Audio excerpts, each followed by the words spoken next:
maybe I'm gonna fix something tea. You wanna grab something from the street and bring it home? But yeah, I'm just. Hey Nick.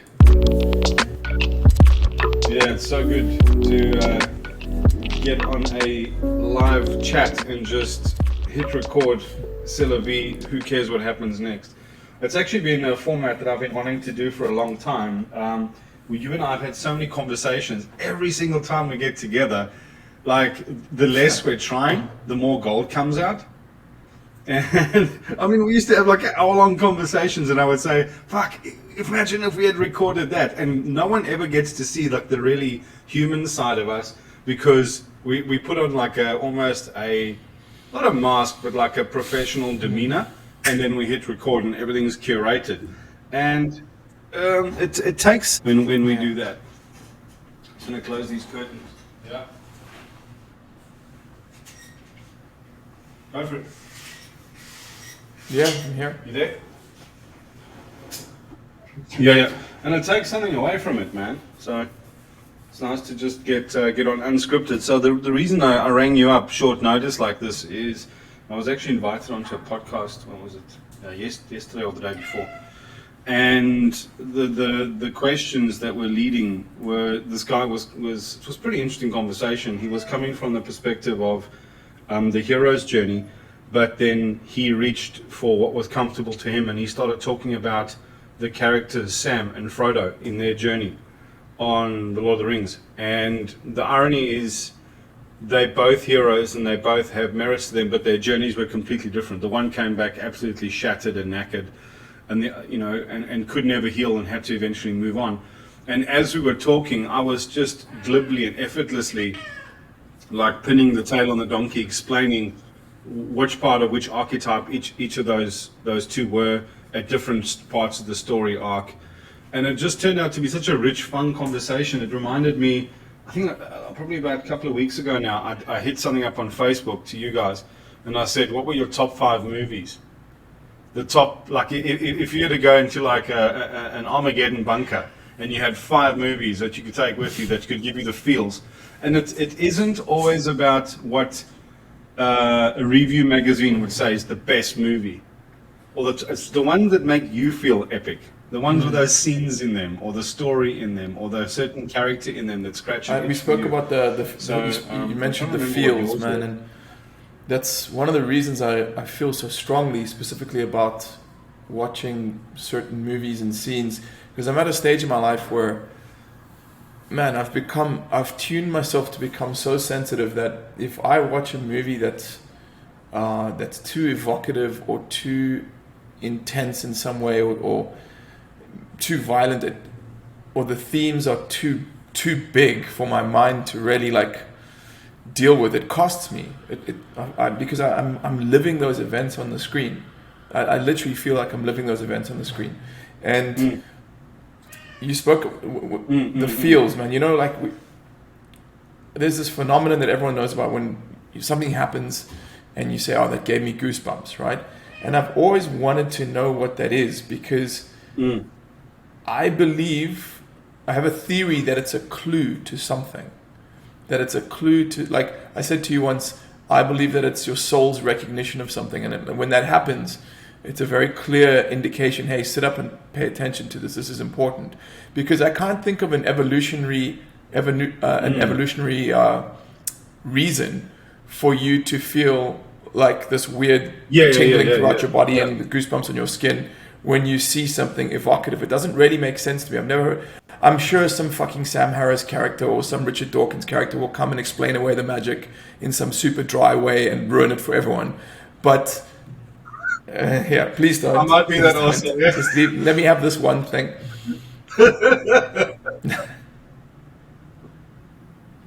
But I know exactly what you mean, and let me make this my ambition. Please don't explain away the magic. Maybe I can explain the magic in a way that doesn't rob you of the magic, but like really brings it home and like gives it like a sacred edge to it or something, because I feel that, and I've always felt that. You know, the very first time I read, it was a series of Batman comics, and you can't read one comic and get the gist of Batman. You have to follow a few story arcs. You have to see him in contention or in context of other pedestrian heroes or villains.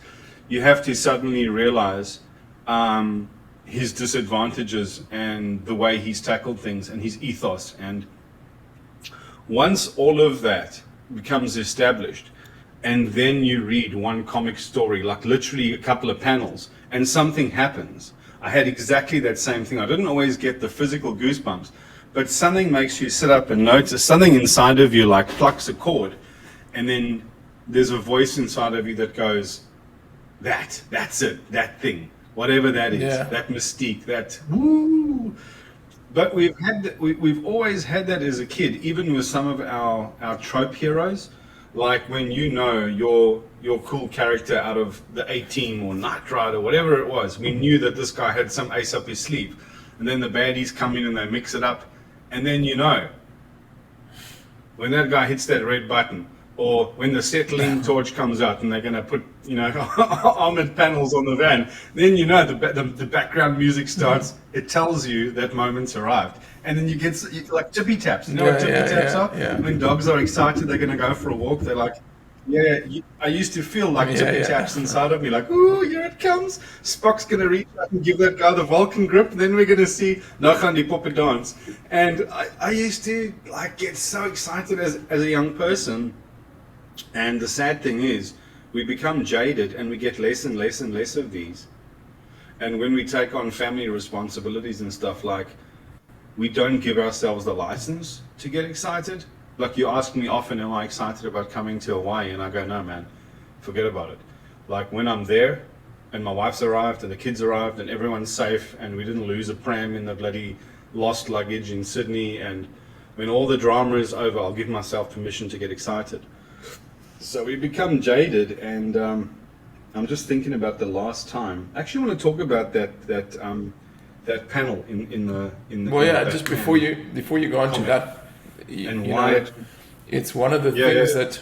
Yeah. We've had this conversation for a long time, and you saying to me it's time for me to finally grow up, right? Because we won't get into the reasons. We don't have to get into the reasons why you said that, but I think some of them are valid. But my main concern is with growing up. Yeah, is one of them is losing that. Because once you lose that excitement, that joie de vivre, right? That's when you start to die. The Bible says you must come to me. Jesus says you must come to me as little children, right? And it's my understanding that means is you can only be born again once you look at the world through the eyes of a child, right? And a child is excited and enjoying this experience and this is this awesome adventure that I'm on. And to me, the antithesis of that is that super serious adult bean counter dude who's got all these responsibilities and that he's only concerned with, adult themes or adult things. And so, of course, I think there's a middle ground, right? Like, you can be Peter Pan. No one wants to be Peter Pan, but no one wants to be that guy in Lumberg in Office Space either, right? Like, it's you got to. Yeah, exactly. But here's the trick. All these hero tropes that we get starry-eyed about. He's always the guy that puts his own childish needs aside to go and do what it takes. So the paradox of that, of looking up to this guy, this moment that's bigger than the moment, that's putting their needs last and the biggest need first. How do you sit and enshrine that and not realize that the embodiment of it means you need to sometimes park that, even if it's deeply precious, that personal need for yourself. So what is a real hero to me is somebody that doesn't cast aside things in a taciturn, cool way because they don't value it. It's the one who's prepared to make sacrifices to cast things aside for the greater need. And to actually embody the hero, you can't be the one doing the tippy taps in the seats. If there was a real battle or real war or a real serious situation, what do you take forward into that moment? You've got to take like sober responsibility and stewardship in there, and the idea of the childish idea or naive idea of heroics has to be one of the first casualties of that stepping up, which is the first act of an actual hero. So it's a paradox, but you know, I've got 2 points to that, and I want you to answer the first one. And the second thing is, remember what Sarah Al-Khaldi said, like making real contact with the actual authentic wants and needs of the inner child is the path to actualization. So I believe both of those two are absolutely true and not mutually exclusive. I'm just going to put the lights on. What do you think about that? Well, I know, yeah, the needs, you speak about the needs of the inner child. For as long as I could remember, or as far back as I could remember, I've had this, I call it like the hero gene, right? Which is, you know, He-Man was my thing when I was a kid. That was my thing, dude. Like He-Man, I was He-Man and then Spider-Man. There was this whole litany of heroes, and but did you see an evolutionary arc as you grew up? They became more mature. In a way, I mean, I still watch the opening intro of He-Man and get goosebumps every single time. Where it is now is I do not. The ultimate hero for me is Tony Stark in Endgame, right? And that's one of the reasons I love those movies so much. That 22 film, the redemption arc that goes through this pantheon of 22 films, and you see his character. Like if you watch Iron Man 1, which is the film that started, he's a douchebag. He's just a total douchebag. He doesn't care about anyone. Doesn't care about the environment. Doesn't care that he's selling weapons. He just doesn't. He doesn't care. And in the end, he does, as you say, he sacrifices himself for the greater good. He makes the ultimate sacrifice of his life. Now, I'm going to be honest. I don't think I would sacrifice my life for the greater good. My life is too precious to me. My life is like very, very, very precious to me, and it's definitely a paradox within myself. And I think it's, yeah, I know that you would. Yeah. Do you know that I would? No doubt. Yeah. Yeah. Yeah. It kind of makes me fearless in a way, but yeah.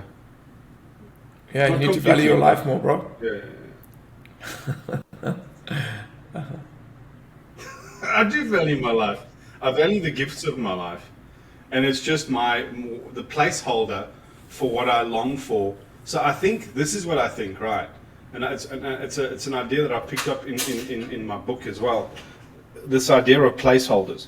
So we have a placeholder for something great, something awe-inspiring, something sacred, something like that really fucking bangs our drum, like right in the core of our souls. But that placeholder gets replaced or upgraded or interchanged with things. And sometimes you have to be shown a thing. Like you had to be shown that character redemption arc in the Avengers anthology for you to suddenly go, oh wow, yes, fuck. It awoke something in you that you recognized. It rang a bell that beckoned something inside of you to temple. And you said, yes, that's what I want to be like. That I resonate with it on some level. And I think as we grow up, as we evolve, as we change, that placeholder, what fits in there, other things come along that fit better. And it's like the very first time you'd sell a small child the idea of Jesus and God and Christianity, they've got a small idea of what they picture that as. And their idea of virtues and being good are quite naive, but it evolves over time. And eventually what their idea of that placeholder that fills that space inside of themselves, in their imaginations, becomes a lot more nuanced as they become a lot more nuanced.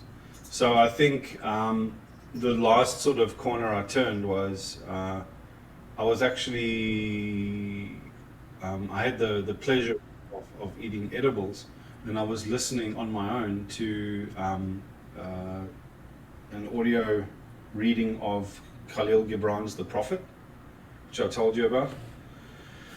And just in the opening piece, he's talking about his personal journey, and he's talking about like this calling that's calling him, the place that he wants to go next, and that hit me harder in the feels than any superhero trope has ever done in my entire life. But it didn't hit louder. It like almost rung more completely, and there was more in me chiming back. And it's the same feeling, but the angle at which you're standing to this thing is no longer the hero worship idea, because it sounds condescending to call it hero worship, but that's exactly what it is. You're looking at an ideal that's portrayed through an icon of a comic book character or a movie character or a literary character, and you're looking at that hologram, and as you look inside the hologram, you're seeing this fleshed out characteristics, backstory, the flawed nature of something, but a nobility in that flawed state that you can resonate with or find impressive. I've often thought that what it is, our obsession with superhero characters or superheroes is, I said earlier, it's that your soul's recognition of something, right? I have a theory that it's a theory combined with a belief. It's my belief that my current perspective that we are infinite beings, right? Like we're these infinite beings that are like fragments of source energy, and between us and source energy, there's another version of you called your higher self, which I'm sure everyone's familiar with. And I believe your higher self is much more akin to a superhero than it is to a human, right? A regular humanoid creature. Your higher self has got the abilities of telepathy and telekinesis, and it can be everywhere at once, and it's omniscient, and it's got infinite strength and wisdom, or more, at the very least, more of those things that we have access to as humans. And so when we watch these, or when I watch these things, one of the reasons I think, I see He-Man extolling this virtue or this peak physical strength, or you see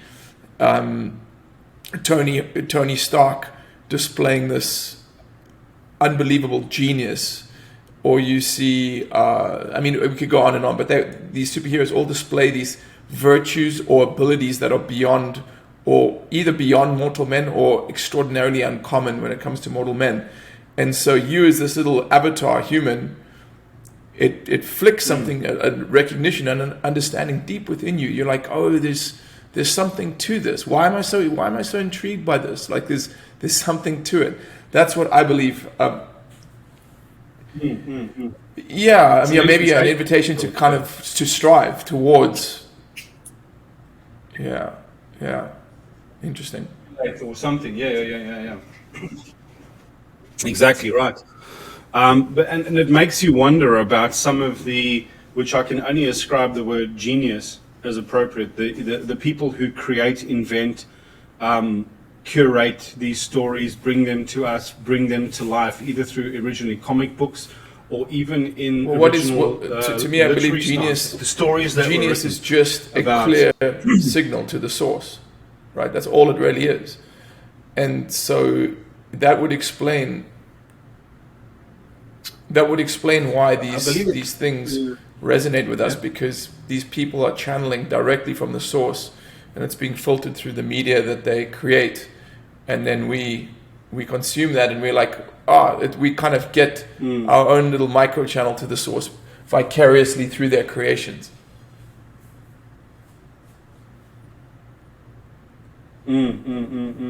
So that said, why don't we each discuss a couple that really rang the bell for us? For me, it'll always, the pinnacle of it all will always be Avengers Endgame. That's my favorite movie of all time. Captain America, when he picks up the hammer, when Thor and Tony and Iron Man fight Thanos, when it's the 3-on-1 battle, and Captain America picks up that hammer, man, goosebumps. That to me is, and also in the end when Tony Hawk, when he's fighting Thanos and Thanos gets the glove, and then he looks over at No, he looks over at the wizard. It's Tony Hawk. He's lying on the ground. Looks over at Tony Stark. Yeah. This is the one, and he knows that what he has to do, right? Which is that sacrifice. Now, here's the interesting thing that blew me away that a lot of people Doctor don't Strange. see. Do you know when Stephen Strange does this? Do you know that that's a mudra, an ancient mudra? Oh, of course. And it's also the one that they most often Catholic depict Jesus as symbolism. doing. Yeah. Isn't that fascinating? And that his whole redemption arc through the movies is he had a God complex. He has to be the one holding the knife. He's the redeemer. He's the one that makes the sacrifices and chooses what to sacrifice. Because he was sacrificing all the people in the snap because he knew it's only one way. And he was sacrificing Tony Stark's mental health because ultimately the boy was going to die. Which means Tony Stark, the reason he went and became so distraught was not just because of the whole world. It was because of the guilt around that one young boy that he had initiated Spider-Man, into the Avengers. The Tom Holland character, the Spider-Man, Peter Parker. Yeah, and I noticed things like that. And it's the archetypes that these guys somehow manage to weave in, either deliberately or through inspiration, that I found absolutely fascinating. You know, I've said before, the Matrix movie, the first Matrix movie, was such a game changer when it came out. It was so dark and so gritty, themes were and so the special effects were so intense. incredible, and the story was so complex, and so intense, and they were speaking about such. And I realized even then, before I really understood what Gnosticism 1999. was, I understood back. I don't even know what year it came out. Hey, I'm going to Google quickly. Was it? Wow. Okay. So back in 1999, I was not awake. Yeah. But even then, I realized that this was absolutely a Gnostic narrative. And when you watch the whole thing again, but you almost have to meta watch. Now, meta watching means you watch yourself watching, or you watch what the intention is. So you're not getting drawn into the story. You just have to be close enough to the story to understand the relation of the symbols, the symbolism, the archetypes, the characters, how they're interplaying with each other, what it means, and what sort of spiritual or mystical narrative is actually being played out through the screenplay. When you meta watch that, the first instinct you think is, I'm going to enjoy it less. Which you do, actually. But what happens then is you end up appreciating it more. And then your increased appreciation, if you can integrate that understanding, you then go and watch it again later on. And your enjoyment increases so much more. But it's still never beyond that first delight of watching Neo get up and stop the bullets. Or, there's these moments that are so jarring in our consciousness. I think they kind of upgrade the whole of humanity, or at least they make bring a new idea along that we've never an seen. existing idea palatable for the masses, right? Because Gnosticism, as you said, it's a Gnostic reimagining or reimagining of Gnosticism. And never have explored there's a book that I think you'll appreciate. It's called Esoteric Hollywood, and it basically shows that the vast majority of the content produced within Hollywood is created by people who have studied esotericism and are intentionally leaving clues within their content, right? It's like they are. There's and all these little nods between each other. So the director of one film will do a little nod to a director of another film to show that he saw the hidden symbolism in this thing, and it sounds conspiratorial, but once you see examples, you can't artists enjoy that. Yeah, you can't deny it. I mean, it's undeniable. The one that really blew my mind was the Truman Show. When you watch the Truman Show, and you know what you're looking for, it is almost every shot, not every scene, every shot has some sort of hidden symbolism in it. It's fucking mind-blowing. The people who create these things are unbelievably intelligent. Yeah, exactly. That fascinates me, that they have the patience, freedom, and genius to imbue that. And I sometimes wonder where the line is, because the Wachowski brothers, I can't see them being that deep. And yet, whatever bled through onto the celluloid and onto that hit was incredible, because they were also responsible for the same trash that they came out with recently. I think the Wachowski brothers are actually pretty deep, man. I think, well, the Wachowski sisters, I don't even know. How do you go from that to this? Well, I mean, latest they also did incarnation of- Cloud Atlas, which was another inspired piece of filmmaking. I mean, Yeah. you can't get them all right. Yeah.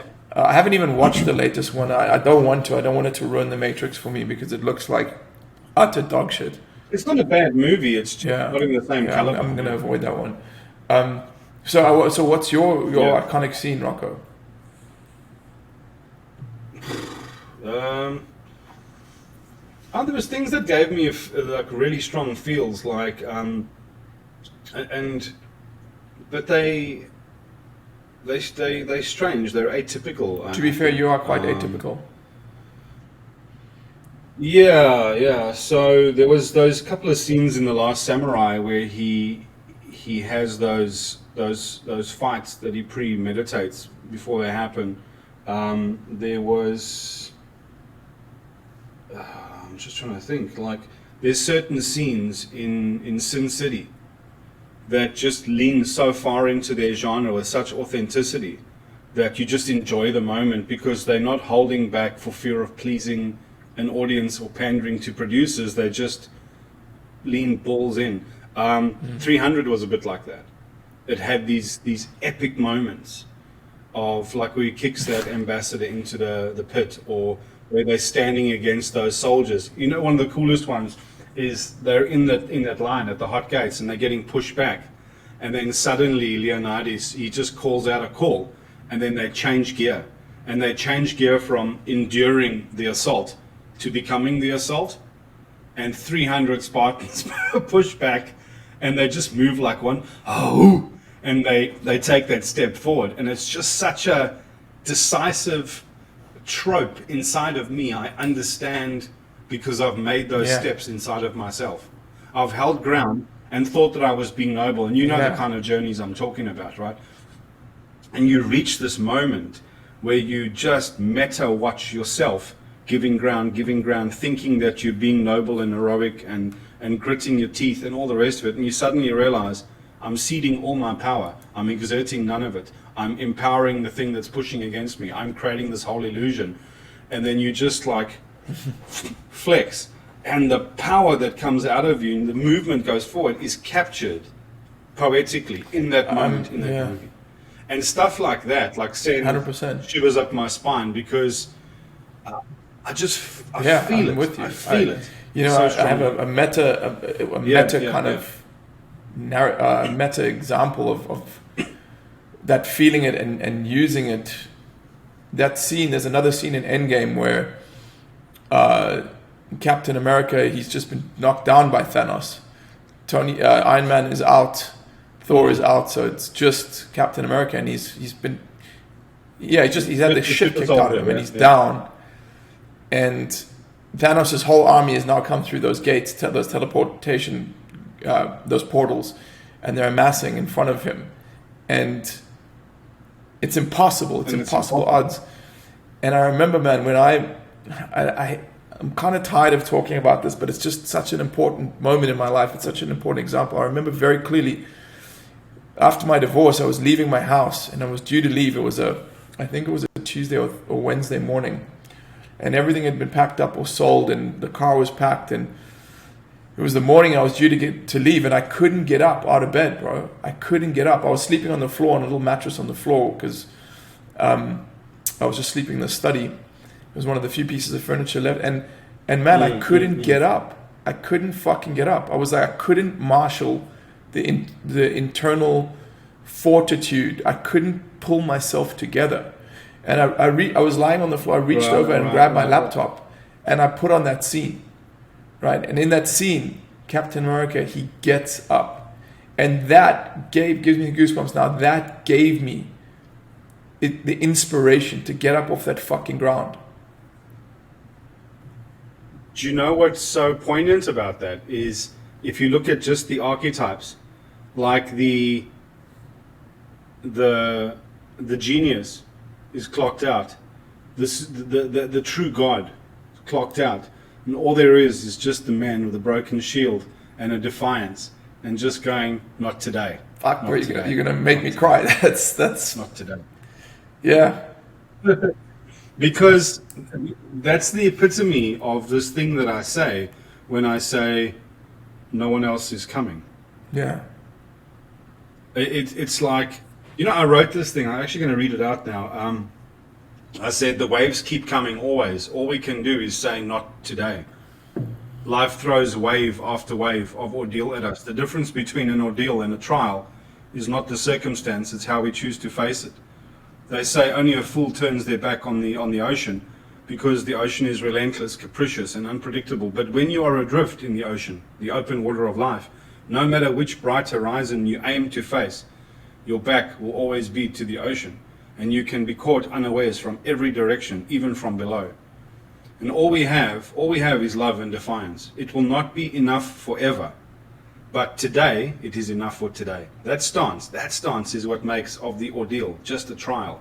We get to choose our stance, We get to say, not today. And every trial that life throws at us, every wave we ride, becomes a wave we make. Every wave we ride becomes a wave we make. You are rippling an intention out, even in your defiance of, I can't ride them forever. But this one that I'm choosing to ride now, this will ripple forward. And today I'm swimming. Today I choose love and I choose life. Today I will face the trial and I will not be timid or undone. I did not come this far to have only come this far. There is a shore out there. There is a shore out there. Somewhere even the endlessness ends. Somewhere the shoreline is being made anew in every moment, and a will, no greater than yours, is riding the foam to spill out onto a beach that is itself what has become of once eternal mountains ground into sand. When we reach there, we learn it was the restlessness, the relentlessness, the relentless fear of being undone that drove us all the way, on and impossibly on, just so long as we kept saying, not today. You are either riding the waves, being tossed by the waves, or perhaps you are making waves. Either way, there will be waves. Be relentless in your choosing. Make for the shore. If you must be undone at the infinite shoreline. That is where tomorrow begins. That is the event horizon beyond this recurring moment, beyond the threat of new ordeals, where it is right to finally be undone so that we can become something more. At the place where the new trials await. It's worth defying even the endless heaving of an entire ocean. 1,000 times the waves will come, and 1,000 times you must say, not today, I am destined for tomorrow. That's some of your best stuff. Yeah, and that was that moment. Like the whole army was there, and every single hit that he took and knocked him down, every single time he stood back up, he was in all the previous movies. Right from the first time in the alley, when he picked up the lid of the trash can and he said, I can do this all day. He was creating his hero ethos, his aura, his gravitas. And that first pebble in the first pond, even in that place of powerlessness, he was more marvelous in his simple wish to find a way than any of the two great superheroes around him that were undefeatable with their nanotech armor and their power of the gods. And he just stood up and said, not today, again and again and again. And it was that repeated onslaught that he faced, all the enemies, all the trials, all the defiance, all the fuck-ups, all the falling down, that he made that heroic aura for himself. And if it wasn't for all that adversity, he would never have been able to build that power for himself. It is, it's great. I mean, it's a little bit off topic, but another scene that does it for me is another Captain America scene in The Winter Soldier when the Winter Soldier is escaping in the helicopter, and he runs and grabs the helicopter, and then he's like, oh man, fucking that. If I'm having a bad day, I just put that on and I'm ready to go again, man. It's just it's so funny because I watch it and I think it's awesome. It's a bit But cliched, it's and almost like but you it's know not what it in, is? Is something it is what I that's it, found. that's The it. thing that really makes it is for most of those scenes, it's not just the image, it's the music, it's the score, right?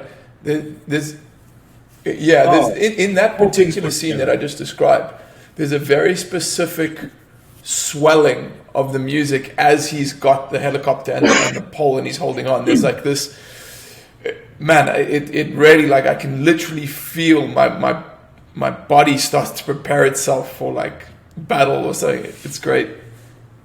And you know what I love about that is those creative geniuses that are putting that whole shot together from the various angles, the lead up, the build up, the tension, the music, the close, the cinematography, the noise in the background, the whole thing. Yes. They're playing you like an instrument, and they're bringing you to a crescendo, which is why I like house music so much, because that DJ is playing the crowd, not the music. The crowd are a bunch of nodes of energy that bring with them their human souls and their ability to be moved by music. And then he builds up expectation and then takes it away and then gives you something and makes you predict the next one and doesn't give it, which makes you lean forward and then keeps doing that until eventually you're so hungry. It's like sex.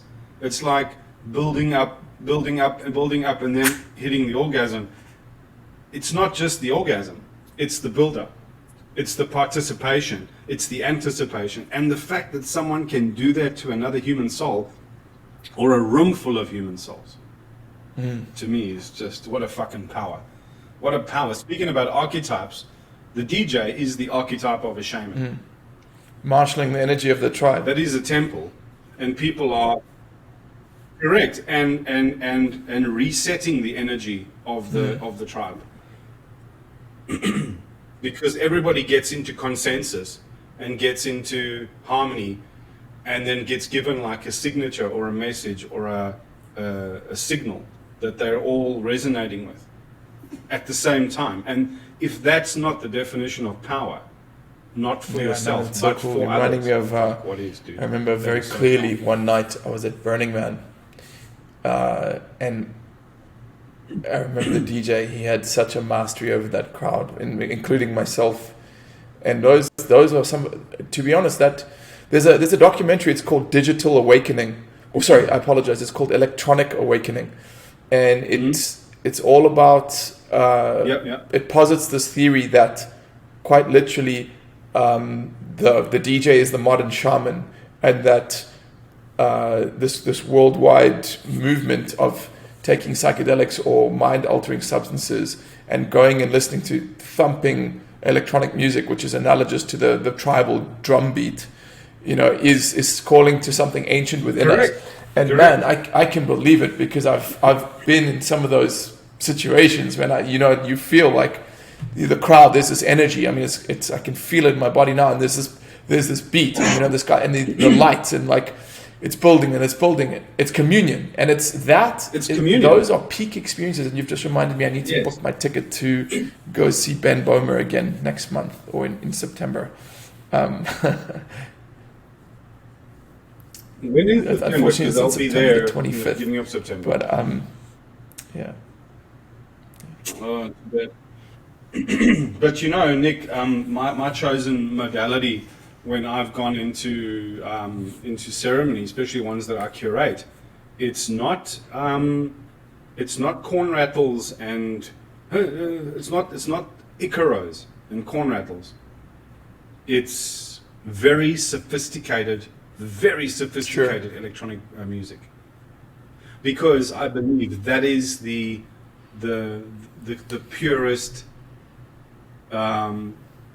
synthesis or distillation or expression of what the source has to say at the moment, not some jungle jam. I think I think this is a blind spot of yours. I think that the electronic music can do what you claim it can do, But I think that the icaros, there is something about them. There's an organic nature to them, and there is a power within them. They're not just random corn rattles and like the ditties of some antiquated people. There is a I'm not saying method to that. that specific thing. No, I completely understand and agree, but in the same way that Grimm's fairy tales had a thread on something authentic and meaningful, there is absolutely to take nothing away from that. But to take Grimm's fairy tales and evolve them up until the point that you have a 10-year arc of a Avengers anthology, you cannot compare the Full House experience I think this that is you not, get from not the a good one versus example. the other. I don't think a good Icaro is analogous to a Grimm's fairy tale as electronic house music is analogous to the Avengers. I just don't think that's a good example. I have to disagree with you on that.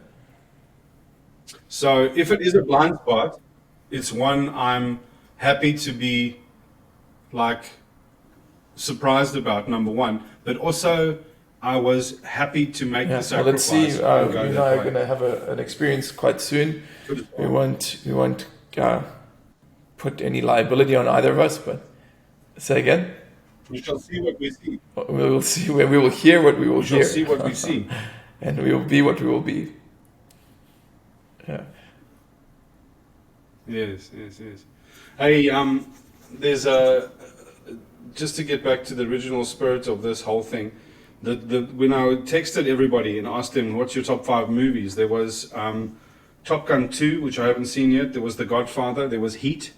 There was the movie Made, The Last Samurai, Sin City, Goodfellas, Leon, The Imitation Game, V for Vendetta, Endgame, Terminator 2, Dragon, the Bruce Lee story, Lost in Translation, and for me, I think one of the other ones was Tombstone. Yeah. The Book of Eli. Have you Great seen film. The Book of Eli? It's powerful. And there is a non-action movie called The Untouchables in French. And Amélie. Actually, I find the Spanish. French make incredible movies, and so The Danish do as well. Agreed. the Danish. Yeah. Yeah. There is a film which I think you'll It appreciate, lost my which I jam, that stuff. I And there's can't always- stomach myself. That our mutual friend Roy Dean put me on to, which is called Summer something. Danish film, Summer, Midsummer, like as in midsummer. That film, I think you of all people will appreciate, but it was too much for me. I'd love to hear your feedback. Maybe. What's too much about it? So it's about these backpackers that go to a little town somewhere in Scandinavia, and ultimately discover that it's a little community, a little closed community. They discover that they are there for the Midsummer Festival, which entails they're going to be sacrificed here. And they'll be sacrificed? Again, coming back to the beginning of the conversation, those types of things, it's been my experience that if I engage with things like that, they immediately filter into my being, and then ultimately reflect in my mood and my energy levels. So I just avoid those things now. I've made the decision that it's not worth the brief amount of titillation that they give me. Is not worth the decrease in frequency. Of course you have. I've gone the other way with that. Hey, I've developed this like.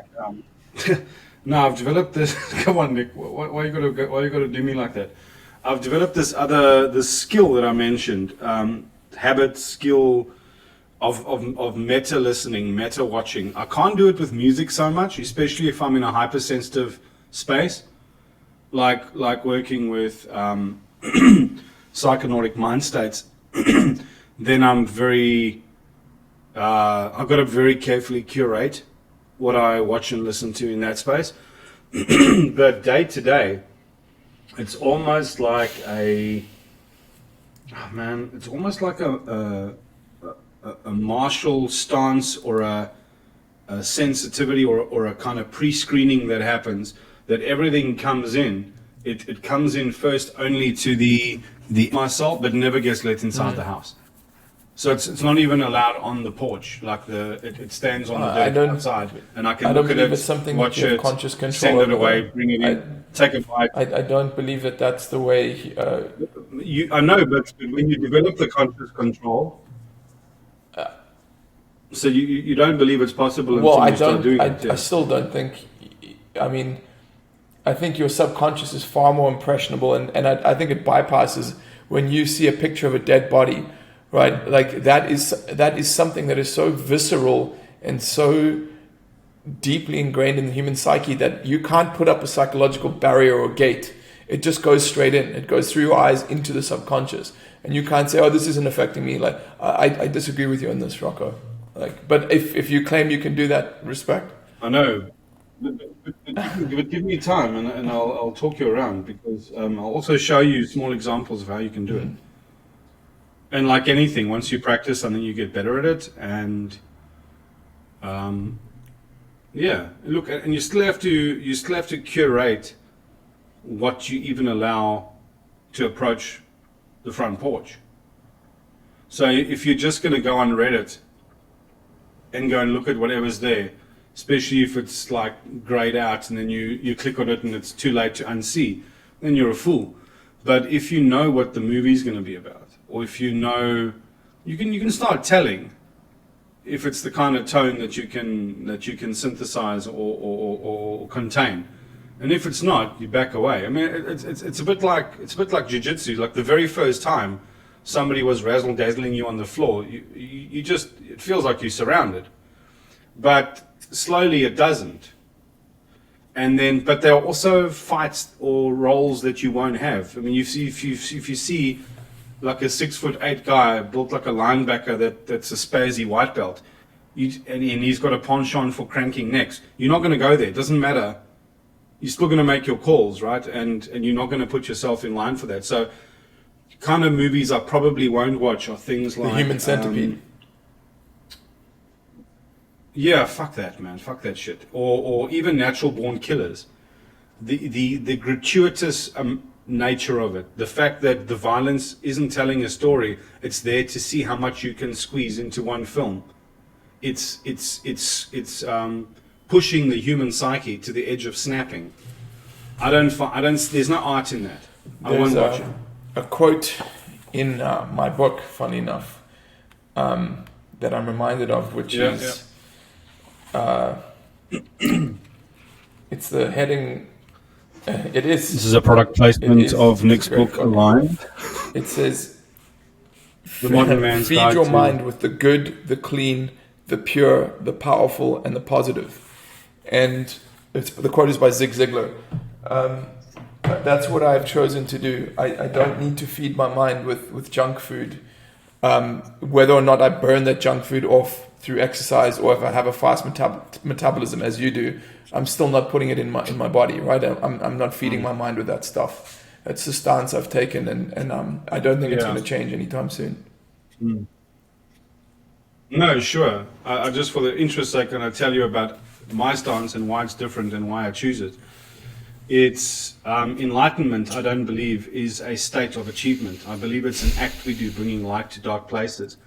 And the real project here is about, for me anyway, is about shining light into dark places. And of course, it's always a mirror. It's not like the dark doesn't exist in us. The reason it freaks us out is because it mirrors into us. It awakens something, it frightens something, it opens a cavern of exploration which we didn't know existed, and we didn't want it open because we don't know how to shut it.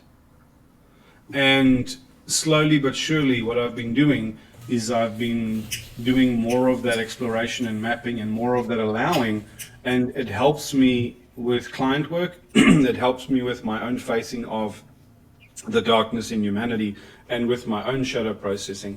As long as there's nuance there, as long as there's something to appreciate, I can explore it, and I'm exploring it for a utility, not exploring it like a teenager that watches horror movies just to get I hear energetic titillation. My counter, and I'm not trying to be argumentative, but my counter argument is that when you get to the age of 40 or even 30, having grown up in the cultures we grew up in, you already have a repository of more than a lifetime's worth of dark stuff to call on, should you wish to explore that, right? Sure, but I didn't encounter those things consciously or mindfully. I encountered them absolutely raw, with full vulnerability and no means to protect myself or parse that properly or frame it properly. And all of the stuff that's already resident in my subconscious is all requires reframing. I mean, that's the whole project of inner child work, is not to fix what was broken, but to reframe our perspective and experience of all of that, so we can repair the perspective, repair the assumption of injury, or whatever the case.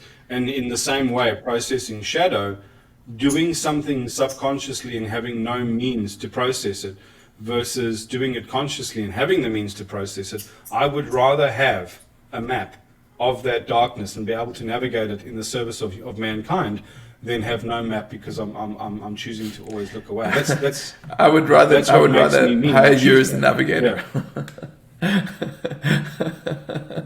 Yeah, and that's what I'm here for, and I'm called for that. I really Speaking am. of Which brings me right back No, what to were you that. gonna say? Do you have to go? That original panel in please, the Batman comic that I wanted to talk to you about. Yeah, I think you've told me this, but I loved it cool when you There's shared a it. I want to hear it character again. There's a character called Jason Blood. And so because Batman's not super powered, his rogues gallery of villains and team ups and stuff tends to be people who are super powered or have some sort of supernatural link to it. So there's been a couple So of interesting you story say that, arcs where because it I leans can't into the remember a single supernatural. one of the films in which any of his adversaries had supernatural powers. They were all either mutated or they were evil geniuses, or I don't remember any one of them being having like a super, you know what I mean, like Doctor Strange or. Although when you look at someone like Poison Ivy, I mean, whether there's a scientific pathway of explanation for that ability, that's still supernatural. Yeah, I guess you're right. Yeah. Or Killer Croc, or whatever the case. So his rogue gallery tends to be more twisted psychologies. Yeah. But because his psychology is twisted. But as you were saying about Jason Blood. Yeah, so there's this character called Jason Blood, who, I'm just going to give you a rapid intro here. So there's three sons of Lucifer. One of them is Beelzebub, the other one's Merlin, and the other one is Etrigan the demon. Mm-hmm. Okay, it's just made up in the comics, man. And that's what gives Merlin his powers. And the real danger man in this piece is this demon Etrigan, this unstoppable, just irreverent, doesn't even respect the rules in hell, trashes everything, danger to everybody. So what they do is they imprison him in the form of a man, just a normal man, Jason Blood. So what happens is Jason Blood then becomes immortal because he's carrying the spirit of Etrigan inside of him. And Etrigan can't survive without Jason Blood, so he can't kill him. And Jason Blood can't survive without Etrigan, because otherwise he's immortal and his age will run out. So they keep on ticking along through time, like the unkillable man in the League of Extraordinary Gentlemen kind of a thing. And every now and again when the shit goes down, Jason Blood can invoke the demon inside of him to come out, wreck shit, and then, try and lure him back in. But more and more and more, it's weighing on his conscience, the collateral damage that he's keeping causing. Plus, he has this demon inside of him constantly clawing its way out because it wants to come out. So the whole process just fatigues him, but he's holding on because if he doesn't, the demon will get out. So eventually, they hit Gotham at some point in time. And because they're on their own story arc, and there's shit that's going down, which Batman is drawn into. And what he's drawn into is some sort of shamanistic Tibetan bad guy has used the Book of the Dead to raise this character, this like sort of Tibetan Book of the Dead demon, multi-armed, black-eyed, ring of skulls around its neck, sort of a thing, called the Tulpa. And this thing's got like 2 axes, and it's just wrecking people and biting people's heads off and all the rest of it. So Batman gets in there, and he's doing what he can, but he's obviously outclassed. So he's using he lures this thing to a construction site away from the people, and then he starts like using some of the construction demolition equipment, and he's sneaking around tactics, and he's barely holding this thing at bay, barely holding it at bay. And Jason Blood arrives on the scene, and he realizes now he needs to let Etrigan out, because otherwise this creature is just gonna. It's like a Hulk kind of creature, right? It's unstoppable. So he lets Etrigan out, and Etrigan now sits there, watching, because he will intervene, but he first wants to see how this plays out, because he enjoys being entertained. And because Etrigan is a demon, he's got prescience. He can see into the future. He knows what's going to happen next, to a point. And he says, he's busy just soliloquizing, talking to himself, and he goes, I respect the Batman's nobility of spirit. He's made himself this creature of darkness and fear in the service of like looking after people, and but he's still condescending to him, talking down to him. And he goes, and he starts speaking aloud, and he goes, and this is it, this is the moment, this is where the Batman will be decapitated.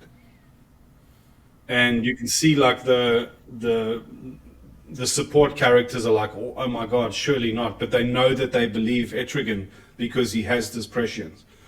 And as the Tulpa's axe swings, Batman ducks just enough, and one of his pointy ears gets lopped off.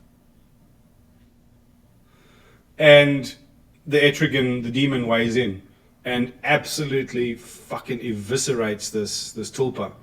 And then starts, because now his blood's up, now he wants to start eating people. And so as he tries to eat one of the people, Batman intervenes.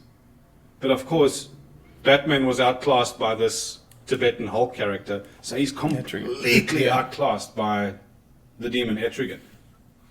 Which he knows, because he's not stupid, but then he chooses to do it anyway, because he won't not do nothing, right?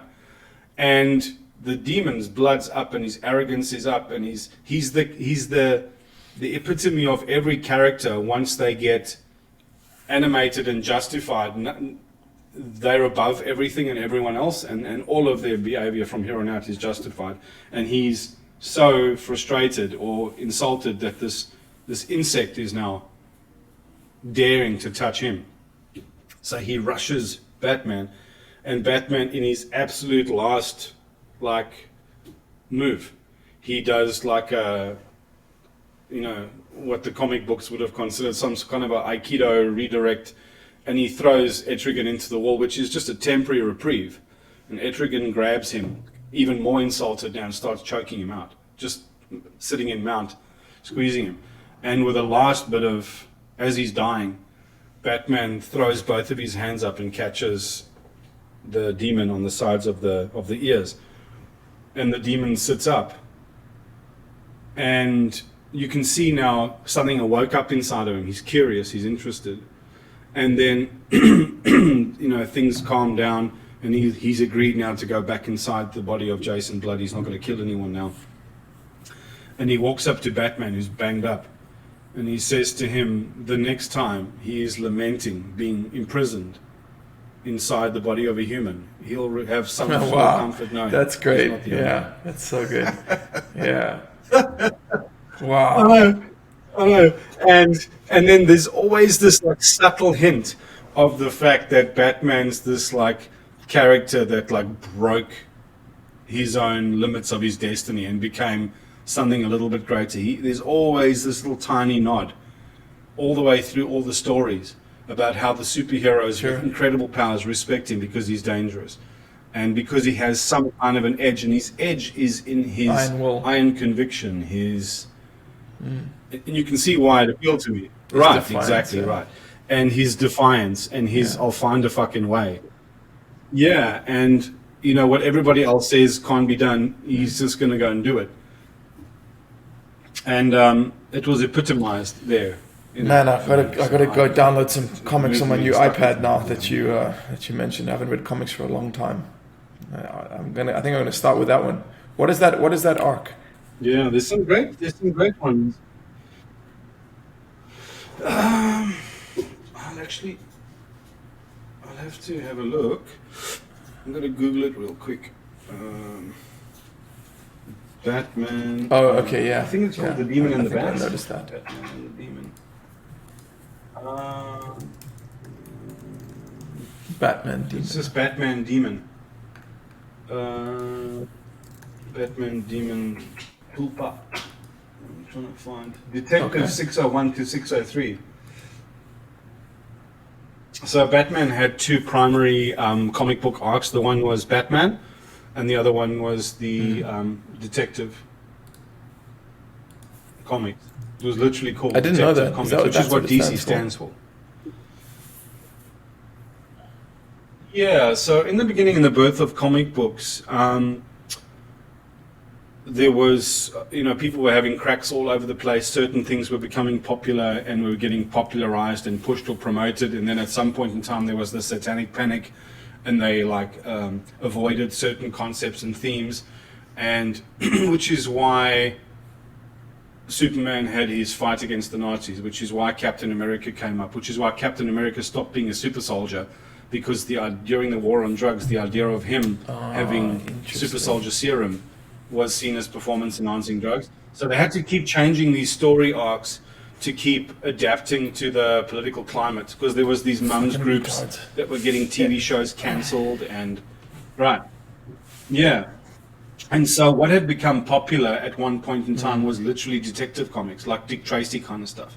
This detective that's solving crimes, and eventually as the mood turned and they started looking towards different kinds of stories, one of the reasons Batman was popularized was because he got more airtime, and the reason he got more airtime was because he was a detective.